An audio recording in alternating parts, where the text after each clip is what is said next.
Welcome to the Airbnb Roadmap, the podcast designed to navigate you through the entire journey of short-term rental success. Whether you're just starting out or ready to take your hosting game to the next level. My husband and I became super hosts within just months of launching our first Airbnb and have proudly kept that title ever since. With over 350 reviews and an overall 4.95 star ratings, we picked up a hack or two I'm excited to share with you. In each episode, I break down the strategies, insights, and industry secrets that set profitable short-term rentals apart. From choosing the right property, understanding local regulations, and obtaining your listing to go beyond just the basics. I'm here to share everything you need to succeed. So if you're ready to map out your path to Airbnb success and unlock the full potential of short-term rentals, join me on the Airbnb Roadmap. Your journey starts here. Hey, I'm Brittany Wenninger from Porch Realty, powered by Real Broker LLC, and welcome back to another episode of the Airbnb Roadmap podcast. Well, I will admit, my voice is still messed up if you can't tell. And it's been messed up for, I would say like a week and a half now. And literally like the very first day of vacation, I felt it coming. Like I felt my voice kind of like slipping and I was like, oh golly. And then the next day, gone. Just like day 2 of vacation, gone. Which honestly, I think my brother, my husband, my dad, like all of the men probably loved it because I always talk their ears off, and they are the type of guys that just kind of sit back and just say like, yep, cool. So they probably loved that I had no voice. And I'm still recovering. I have a nasty cough. I have a stuffed up nose, but I was like, you know what? This week I'm gonna record a podcast episode because it's been too long. Too many things have happened. Yes, too many things have happened in the last 2 weeks, which I hate to say it because I did not want anything to happen. And usually when you travel and you own multiple Airbnbs, honestly, like my whole system is very automated. I usually have no issues whatsoever. Everything's pretty like smooth sailing. I just replied to a couple text messages, whatever. Well, this time that was not the case, unfortunately. This time, I hate to say it was kind of a shit show. It was. And it wasn't anything that like I could have done differently to prep before vacation. And unfortunately, there was some shenanigans that went down. Of course, like everyone else, I will be sharing the biggest shenanigans toward the end. And honestly, it's probably going to be the last half of the episode because it's a big shenanigans. But before we went on vacation, baby Melanie, she got everyone sick. And I felt so bad because my mom came to babysit because I was like, I just need to like crank out a lot of work. I need to, get my real estate business under control before leaving on vacation. So she came, she babysat. Little did we know she came back with a virus, but like she didn't act like she was sick whatsoever. So I didn't think that she was sick. My mom didn't think that she was sick. And here she had a little bit of a stomach flu, and she gave my mom the stomach flu. She gave my husband the stomach flu. So both of them were like battling the bad stomach flu before vacation. And then everyone healed up. Everything was good. Went on vacation, and then I got sick. And my mom actually, she lost her voice too. So it was like the two huge talkers did not have a voice. And I will admit, like during the dinner portion of our vacation, it was kind of, I don't want to say it was quiet, but it was quieter because both my mom and I were just like dead silent. So that was pretty funny. That was like, I was like, oh my gosh, come on, whatever. First couple days of vacation, everything was all good. And I just replied to a couple messages. Gentleman that is staying in our, I call it the ADU property. It's literally, we have the newest property is the primary residence, and then we have a detached garage with a really, really nice in-law suite above that. So it's just kind of like the ADU. We have someone staying there for 3 months. Well, when he booked, he was like, I need to have an iron, blah, blah, blah. I will admit, I totally forgot to have the iron in the property. There's one in the primary, but totally forgot the ADU. So I make sure to have an iron. And to my husband, I was like, I am pretty sure he does not realize that there's no washer and dryer in this property. Now, it's not like, honestly, could be bad management on my end. I could have definitely like warned him like, hey, there's no washer and dryer, but it's still a really, really good payout every single month. And I didn't want him to like just not go because there's no washer and dryer. So he eventually found out and texted me saying, where's the washer and dryer? Exclamation mark, point, question mark, all the things. And I was like, hey, like in the listing, it says no washer and dryer. We don't have a washer and dryer on that property. However, the house right next door is also an Airbnb. It does have a washer and dryer. You can go there when people are not staying at the property and do your laundry.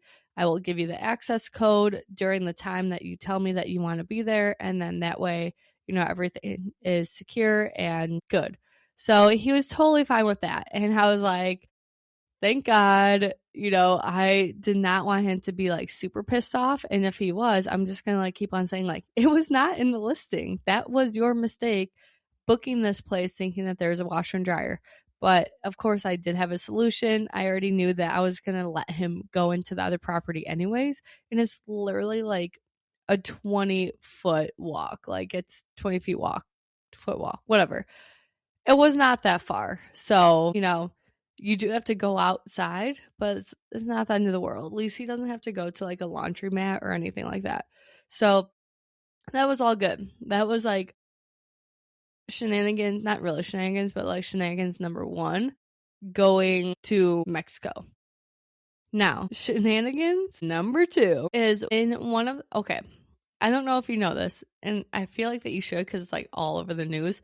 We are having extreme cold. And I know it's Wisconsin. We're always cold. Like nothing really new, right?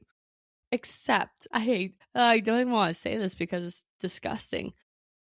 The township that one of our properties is in, literally on the weather app, it says feels like negative 45 degrees. Like what the hell? Negative 45. Well, this is a 1950s property. Would I buy a 1950 property again? Honestly, no, I don't think I would. I don't mind the foundation. The foundation's black foundation. Foundation was amazing. But there's a lot of like older things in there that should have been replaced and we didn't realize it. The inspector didn't realize it. And like one of the examples is the walls are plaster.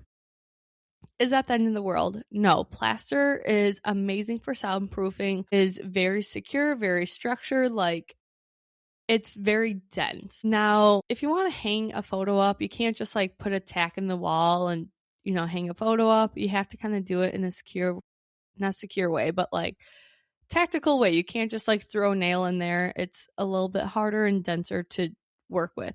Another thing, and this is something that my handyman told me, so I don't really know like for sure, is that all of the insulation in the walls for plaster walls, over time they I don't even know how to explain this. It gets pushed down more. So all the piping in the walls, especially the piping in the walls that are on an exterior wall, are now exposed to very cold weather. So is this happening to our property? I kind of think so, but also because that totally makes sense. But my husband did go there and found out the actual reason. And I also think that, the whole wall thing is also happening. So anyways, we got a text message, and this is the second time that this has happened, is that the pipe in the toilet is frozen. Yeah. Yay, go cold weather. Woohoo! So the water in the back of the toilet part, and I don't know the fancy name for it, but back of the toilet, it's not filling up with water because there's an area of the pipe that is frozen. Now, the first time we just had our handyman go there, he had like a heat gun type of thing and he defrosted it. Cool. It started working again. We also didn't have like negative 45 degrees. and it stayed defrosted. Now, this time I was like, all right. The crappy part was that I was in Mexico. My phone worked, but it was only limited to some things. So, like, I could text people and text messaging people that already have an iPhone. It worked pretty well. Text messaging people that have an Android, it worked, but like kind of sketch. And then calling people was kind of like not really a thing. And I know that like the phone company said that I could do it. And when I did do it to like my brother that was already on the resort, it went through, but like sometimes. Now, me trying to call contractors to like defrost this toilet because we like obviously had to be defrosted, it was not gonna be a thing. I texted my handyman and he said that he was out of town. So I was like, oh great, gotta call a plumber. We do have a go-to plumber, and I texted him, he didn't answer. So I texted my one buddy that's in the States, and I was like, hey, like, can you just like call contractors, try to get someone in there? I can't call anyone. I'm kind of like SOL right now. Can you just like help me out? I'll Venmo you some money. And he's like, yeah, sure, whatever. Well, he called someone and he called a couple people. Finally, someone was like, yep, I can go there right now. And then, literally, right when I got that text message from my buddy saying that he found a plumber to go there to like defrost this, my go-to plumber texts me. He's like, hey, I just showed up. What's the code to the house? I'm like, what? Like, did we just double book? Shit. So we canceled the guy that I didn't know, went with the guy I did know. I will admit I'm pretty frustrated. And I think I'm probably gonna, he doesn't listen to this podcast, so it's whatever. But I'm probably gonna go with someone else because he charged me way too much for what he actually did. So he went in there and he was like, yep, the pipe is frozen. I was like, yeah, no shit, Sherlock. Like, that's why we called you. And he brought a portable heater to like heat up that area. My cleaner already put like a hair dryer in that on the like the swirly pipey stuff underneath the toilets, the part that's exposed, whatever. She put a hair dryer on there to like heat up the toilet. And he was like, I'm going to let that run. I have the portable heater and I'm going to try to find the source of like why it's, getting frozen. I was like, all right, cool. So he told us there was like this one, it's kind of like an abandoned closet in our sunroom that the hot water heater pipe used to go up. And then we got a new hot water heater. We don't use that pipe anymore. So that closet is just like super, super cold. And the toilet pipe, plumbing, whatever. Sorry, if you like know anything about plumbing, you're probably like shaking your head right now, like super disappointed in my lack of like lingo and terminology about plumbing. But anyways, plumbing pipe from the toilet goes into the super, super cold closet. Also, when we got a new hot water heater, they did not cap one of the pipes, like the old pipes. So there was a lot of really cold air that was like coming from the outside going into our basement. And of course, the water pipe was literally like right there. So that was just like pretty much getting frozen because all this like cold air is coming in.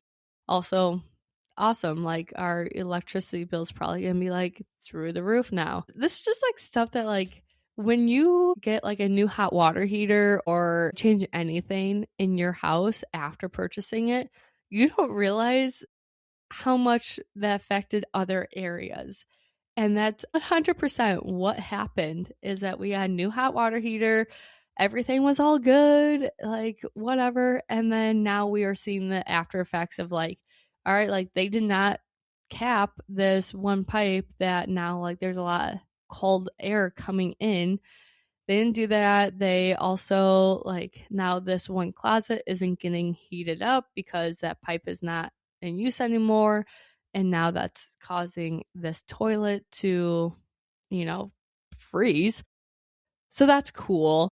So anyways, this plumber, he pretty much like put the portable heater in there. He told us the source, and then he just sat there for hours. I would say it probably sat there for like 1 to 2 hours. So he sat there, just waited for it to defrost, which is funny because like my handyman literally had a heat gun and did it within like 5 minutes. The funny thing, this is like, I feel like that there's always an ongoing battle between licensed contract workers and handymen, because the plumber literally texted me. He's like, because I told him, I was like, oh yeah, like the handyman did it this way last time, blah blah. He's like, handymen should never touch plumbing, they're not licensed. And I was like, whoa bro, like cool it, he's way cheaper than you are. And we finally got the bill for our plumber to literally sit there for a couple hours waiting for this pipe to defrost. $450 later. What the fuck? Sorry for swearing, but it's true. Like, what the fuck? $450. And I reached out and I was like, hey, like, why is it so much? Like, you literally just like, you put a portable heater in there and then you just waited. And he's like, well, yeah, if the pipe would have bursted, I had to take extreme actions right away.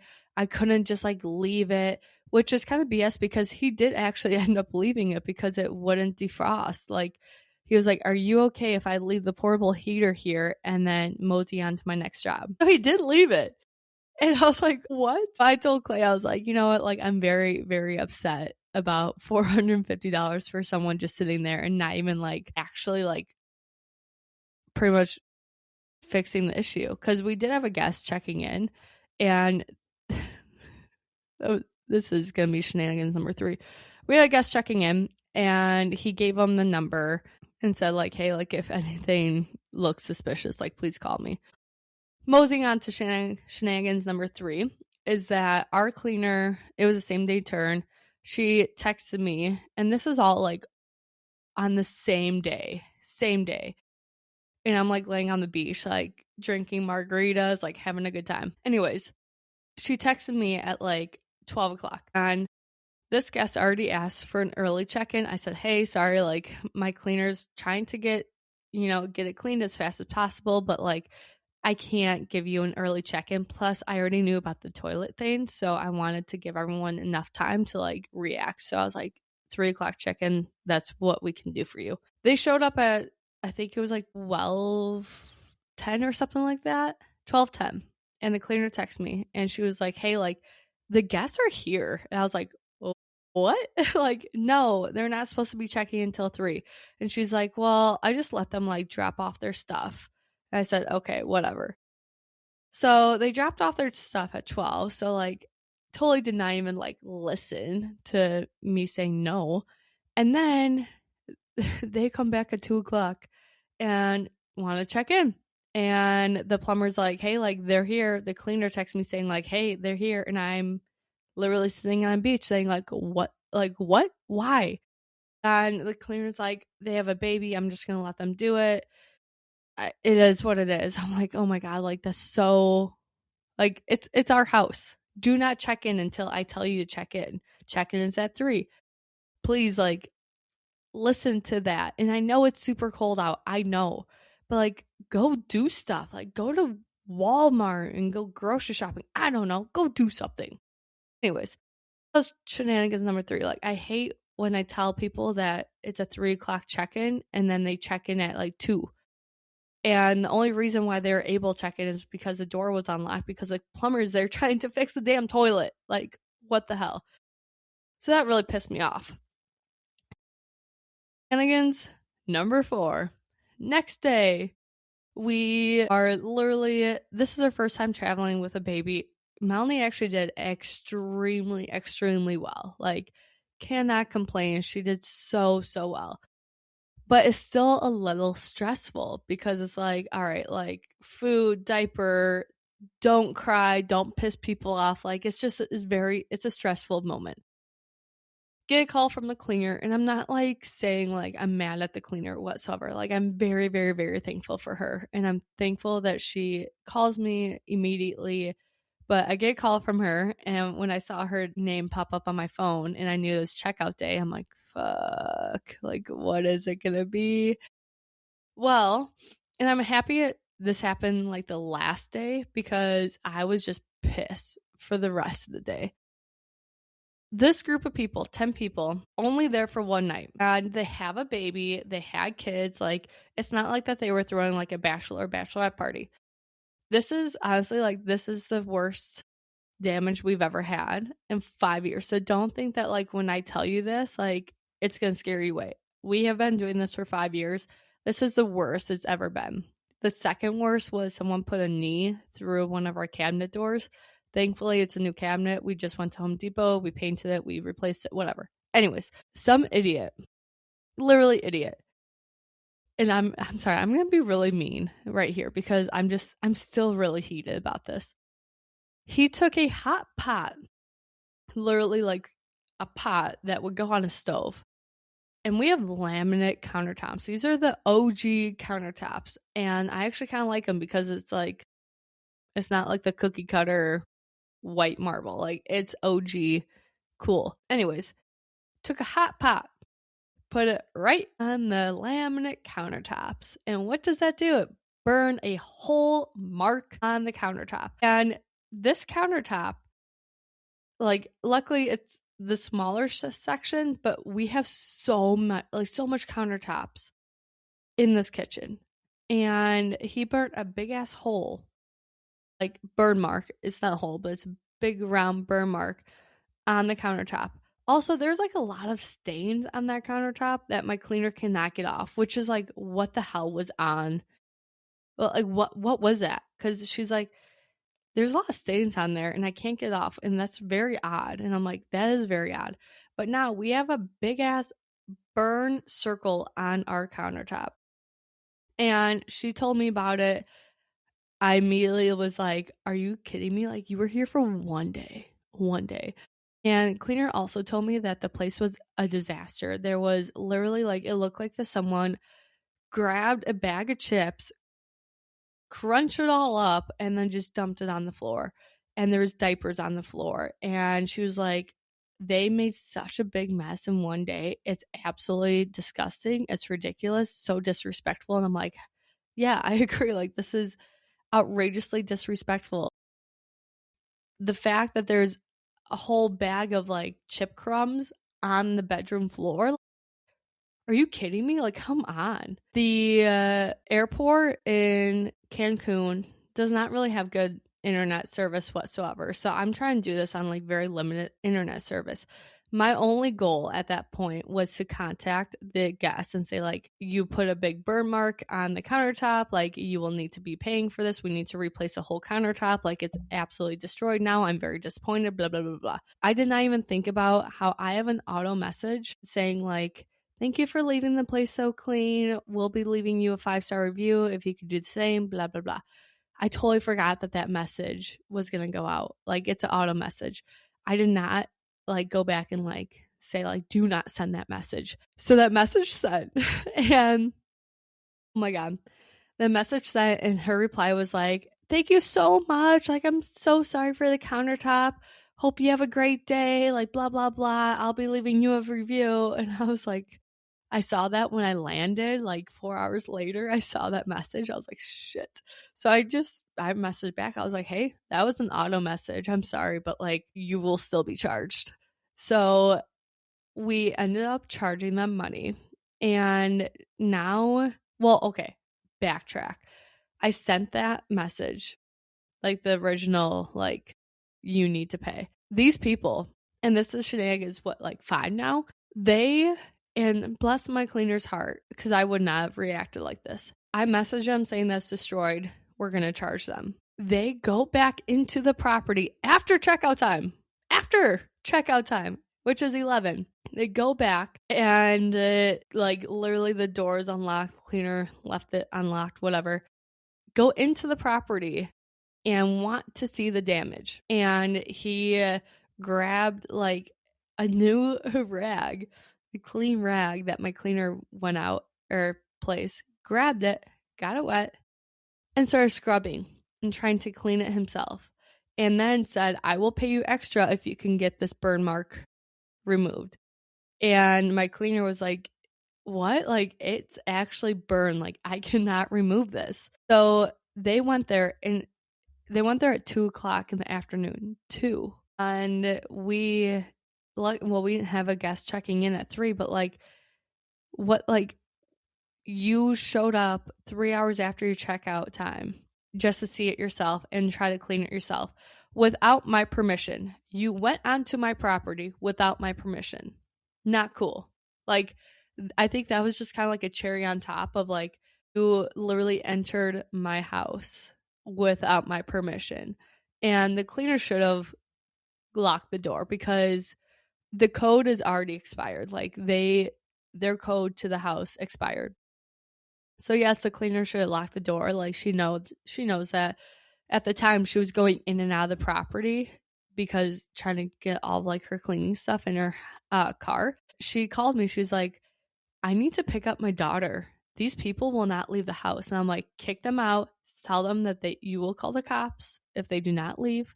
Get them out of the house. Lock the door. Go pick up your daughter. I'm so sorry that this happened to you. She's like, luckily, like, it's people I knew. Not know, like, she didn't know them, but like, she knew that they were like the past guests. But still, like, what the fuck? I'm sorry for swearing so much, but like, what? Like, that was just like the cherry on top. Like, you guys are like the shittiest people ever. Anyways, so yeah. So I told her, like, hey, like, that auto message, obviously, like, sorry, but like, I'm not leaving you a 5-star review. I didn't tell her that, but I'm definitely not going to. And she is like, she's actually like a super nice person. Like, she has not been mean at all. And she messaged me saying like, hey, like, Airbnb is saying that my payout, like, they are trying to figure out my payout to pay you guys. Just taking a little bit longer. I thought that was odd.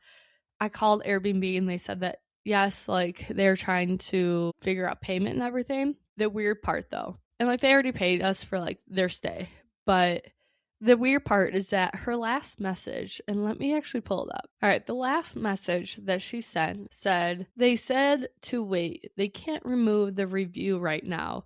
You might need to send reimbursement link again after they remove the review, but they can't even tell when it will happen. So sorry this has happened. By that message, it sounds like that she did write us a review. It was probably really positive and she wants to get that removed. Like, that is just a little irritating because we did nothing wrong. You guys are the ones that made a big ass burn mark on our laminate countertop that now we have to replace that countertop because it looks trashy. We did nothing wrong. And I'm pretty sure she's trying to remove that positive review and then like them pay us our money. That just kind of irritates me just because, like, why don't we earn that 5-star review? Why? We did nothing wrong. You're the one who like totally destroyed our property. So that was also not cool. My cleaner even says it. Everything happens in threes. We got back home on Tuesday at like midnight. Wednesday happened, Thursday, whatever. Yesterday Saturday or whatever day, Sunday, whatever. Anyways, the other property, the dishwasher crapped out. It's like, come on, like, what is happening? And I think it's just like the extreme cold that's like really like taking effect to all of this stuff. But still, like, come on, the property's newer. Why?